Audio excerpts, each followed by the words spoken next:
Ang panitikan sa panahon ng pananakop ng Hapon. Ang panitikan sa panahon ng pananakop ng Hapon noong 1942 at 1945 ay isang panahon ng pagbabago at pag-unlad para sa panitikan ng Pilipino. Sa kabila ng kahirapan at pagdurusa na naranasan ng mga Pilipino sa panahon na iyon, ang panitikan ay nagsilbing isang paraan ng pagpahayag ng kanilang damdamin, pag-asa at paglaban.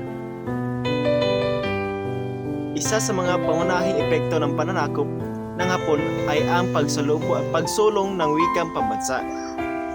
Dahil ipinagbabawal ng mga Hapon ang paggamit ng Ingles, ang mga manunulat ay napilitang gumamit ng wikang Tagalog at iba pang mga wikang katutubo.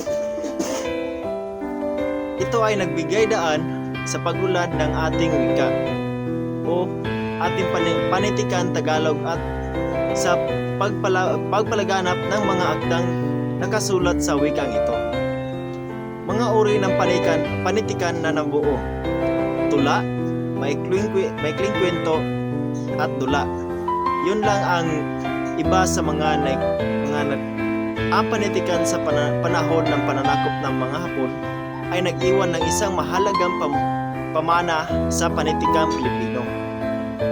Ang panahong ito ay nagpakita ng kakayahan ng mga manunulat na magpahayag ng kanilang mga damdamin at pag-asa sa kabila ng kahirapan. Ang pagsulong ng wikang pambansa at ang pagpapalaganap ng mga akdang nakasulat sa Tagalog ay nagbigay daan sa pag-unlad ng ating panitikang Pilipino. Ang mga akda sa panahong ito ay nagsilbing isang mahalagang bahagi ng kasaysayan ng panitikang Pilipino at nagpapakita ng katapangan at pag-asa ng mga Pilipino sa panahon ng digmaan.